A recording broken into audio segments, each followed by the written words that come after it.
En junio de 1841, el naturalista alemán Ernst Diefenbach subió a una colina en la isla norte de Nueva Zelanda y quedó impresionado por la vista. La vista ante mí fue de las más grandiosas que he presenciado. Allí, entre lo que describió como colinas verdes y un lago profundo de color azul, había algo extraordinario, escribió. Escalones anchos de mármol blanco rosado y una cascada de agua hirviendo que cae al lago.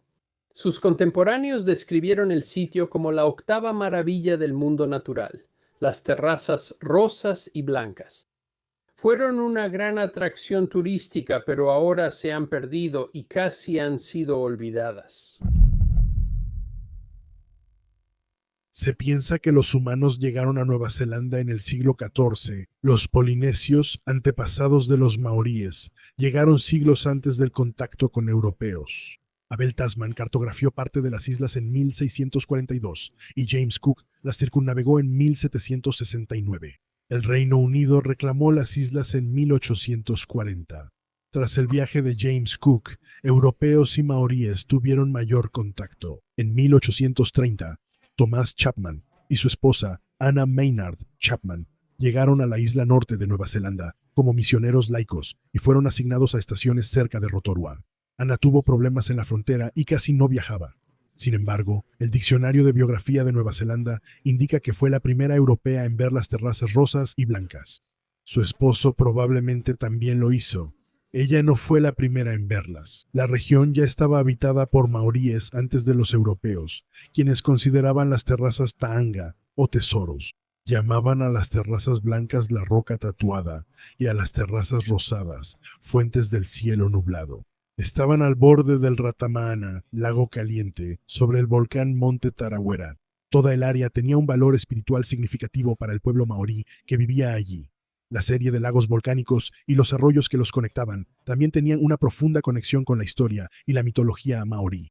Evelyn Stokes, profesor de geografía en la Universidad de Waikato, resumió las leyendas sobre el origen de la actividad volcánica en la región en un artículo de 2000. Ferdinand Hochstetter documentó en 1859 que un gran tounga maorí intentó llegar a la cima de una montaña, pero empezó a congelarse. Pidió a sus hermanas que enviaran fuego, y ellas mandaron canastas de fuego con 2 espíritus de la montaña. Los espíritus dejaron agujeros bajo tierra para la actividad volcánica, como en el monte Tarawera. Otra leyenda recogida por Stokes dice que un sacerdote enfrentó a un espíritu o demonio que intentó destruirlo con brujería.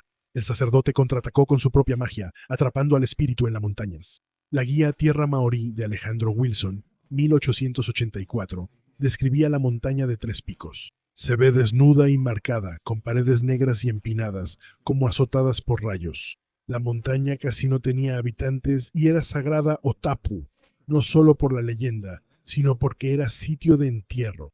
Los maoríes tenían restricciones para visitar el lago en la temporada de reproducción de aves acuáticas. Las 3 cumbres de la montaña tenían nombres que significan agujero partido, explosión, abierto y acantilados quemados. Los maoríes quizá recuerdan la última erupción de la montaña en 1314. El sitio es muy activo geológicamente, como lo demuestran los géiseres, las piscinas termales y el agua tibia. En 1859, el geólogo Ferdinand von Hochstetter afirmó que la formación de los espectáculos tomó miles de años, y una investigación más reciente de Rex Bond sugiere que las terrazas blancas comenzaron a formarse hace unos 7000 años. Las terrazas geológicas se componían de sílice central o geiserita, una sílice opalina porosa que suele formarse cerca de aguas termales. El geólogo Patrick Marshall dice que el agua de las piscinas termales es alcalina y rica en sílice, y al enfriarse, la sílice se deposita. El enfriamiento rápido en el borde de la piscina acelera la deposición, formando gradualmente una cuenca de sílice blanca. Miles de años formaron las terrazas rosas y blancas con estos depósitos. Las terrazas blancas eran las mayores. Hochstetter las describió en su informe de 1864. La terraza blanca estaba coronada por un poderoso manantial burbujeante, de 80 pies de largo por 60 pies de ancho, y lleno hasta el borde de agua hirviendo cristalina. Brota en el centro, varios pies más alto, azul hermoso en la cuenca blanca como la nieve. El desbordamiento, continuó, había formado en la ladera de la colina un sistema de terrazas de cristal, que pareciendo casi blancas como el mármol, presentan una vista imposible de describir. Las terrazas blancas cubrían cerca de 20 acres y descendían 25 metros en 240 metros, siendo probablemente el mayor depósito de sílice del mundo. Hochstetter dice que los manantiales rosados son menos grandiosos que las terrazas blancas, pero más delicados y de bello tono rosado. El tono rosado era probablemente por sulfuros de arsénico y antimonio. Las terrazas eran parte de un sitio con 25 grandes manantiales termales, según Hochstetter. No me atrevo a estimar cuántos son los más pequeños. Además de las terrazas rosadas y blancas, había una terraza negra en los mapas de Hochstetter. Después de que Anna Chapman y su esposo Tomás visitaron los manantiales, es posible que otros misioneros también lo hayan hecho. El arcediano Brown pasó por ahí sin comentar nada. En 1841, Ernesto Diefenbach exploró la región para la Compañía de Nueva Zelanda. Al volver a Inglaterra ese año, publicó Viajes en Nueva Zelanda, atrayendo atención al lugar. El lago era pequeño, dice Diefenbach. Aunque no tenía más de 1 milla de circunferencia, la región era difícil de acceder, y solo los viajeros más ricos del Imperio Británico llegaban a las terrazas. Aún así, las terrazas eran de los lugares más famosos de Nueva Zelanda, según los estándares turísticos del siglo XIX. El reverendo Seymour Mills Spencer, misionero, se estableció en el lago Tarawara en 1844 y fundó una comunidad europea en Te Wairoa. Te Wairoa fue base de muchas visitas europeas a las terrazas. La fama creció cuando en 1849 el gobernador de Nueva Zelanda, Sir George Grey, dejó sus iniciales en la sílice. Hochstetter, geólogo austriaco, fue contratado en 1859 por Nueva Zelanda para estudiar geológicamente las islas. Incluyó algunos de los pocos mapas detallados de las terrazas y el lago Ratamahana. Daniel Mundy lo acompañó y fotografió la zona. La resistencia indígena a la colonización llevó en realidad a Spencer y a la mayoría de los demás a abandonar la región a finales de la década de 1860. A fines de 1870, el príncipe Alfredo, duque de Edimburgo e hijo de la reina Victoria, visitó y se bañó en la Terraza Rosa pese al peligro. Su visita hizo famoso el lugar y construyeron un camino para carruajes a la zona.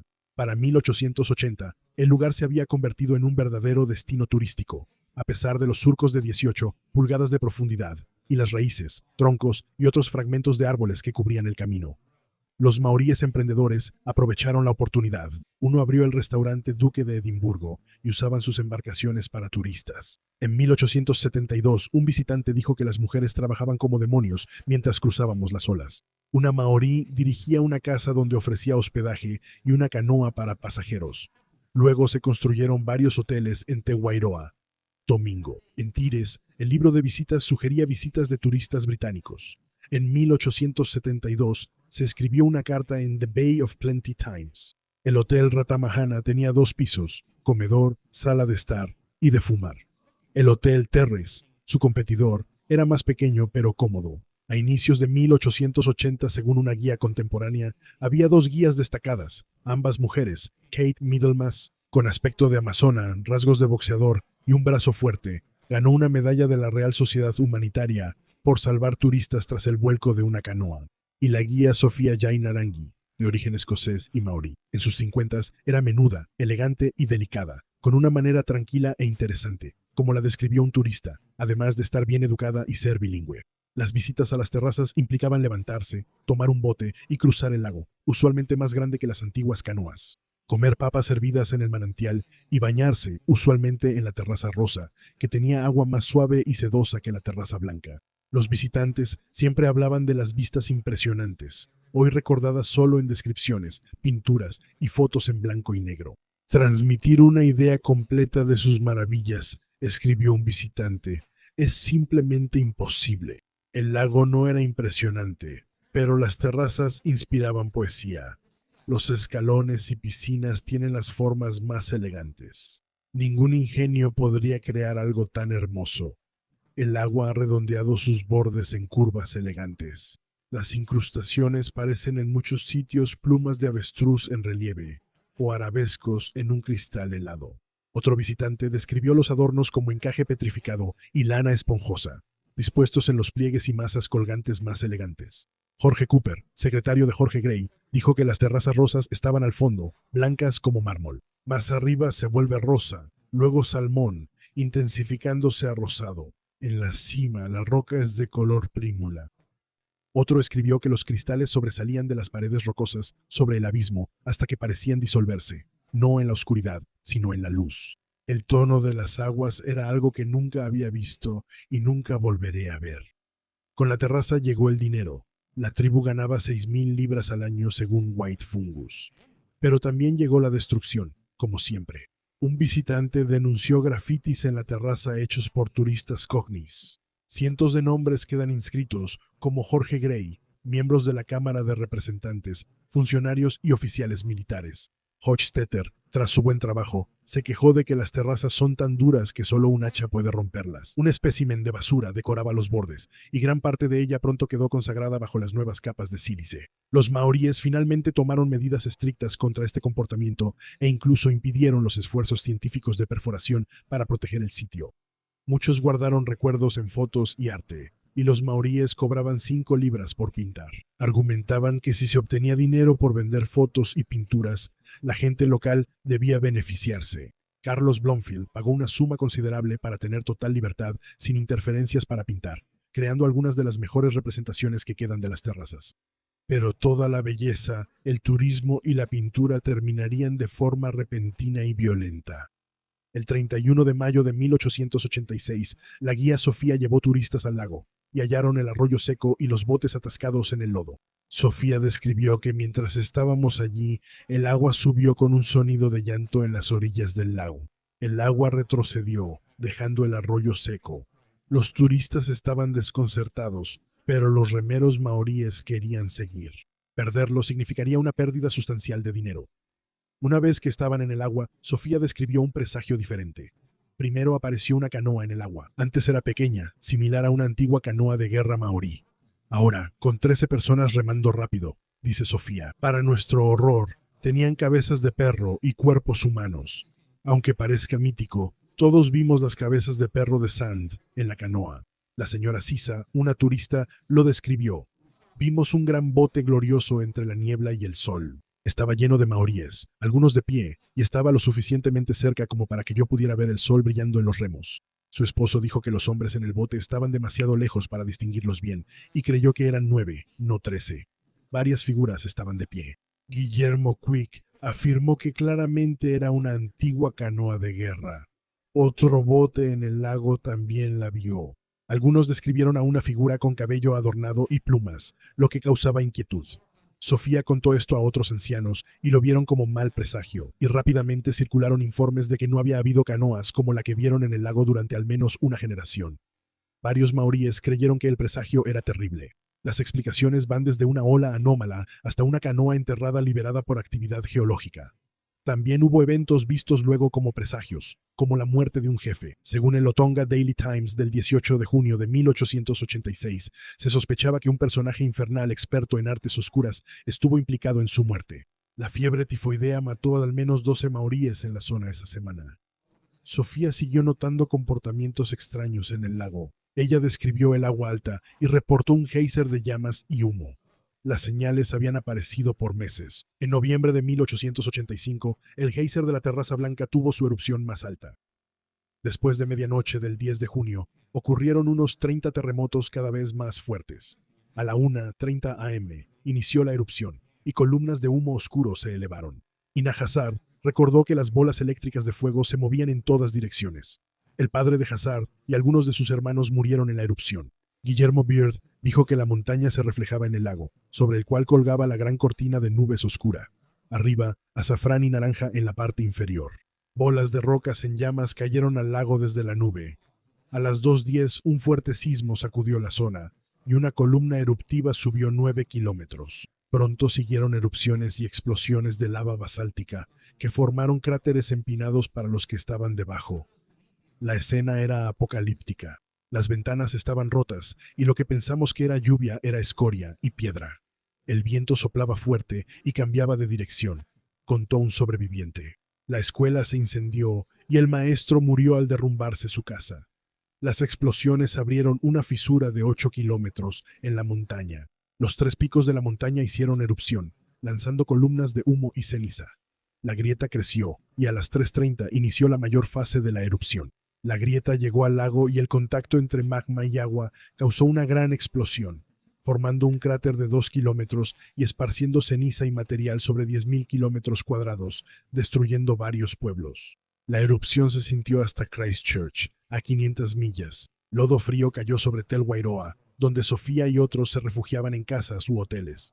Algunos edificios colapsaron, pero la casa de Sofía resistió por su techo empinado. Sofía calculó que más de 60 personas se refugiaron en su casa, muchas escapando de edificios colapsados en el pueblo. La erupción dejó al menos 13 cráteres y un índice de explosividad volcánica de 5, señalando un evento muy destructivo, con el mismo índice de explosividad que la erupción de 1980 del Monte Santa Elena. Por la mañana, la erupción cesó casi por completo, pero la ceniza oscureció el sol hasta la tarde. Los sobrevivientes exploraron el paisaje arruinado, ahora desconocido. Un pueblo y 39 personas quedaron sepultados bajo metros de lodo junto al lago. Se estiman entre 120 y 150 muertos, aunque la cifra exacta es incierta. Los maoríes reportaron miles, pero análisis posteriores no coinciden con los censos recientes. Casi todas las víctimas eran maoríes. Las terrazas simplemente desaparecieron, a pesar de algunos informes de la época que decían que habían sobrevivido.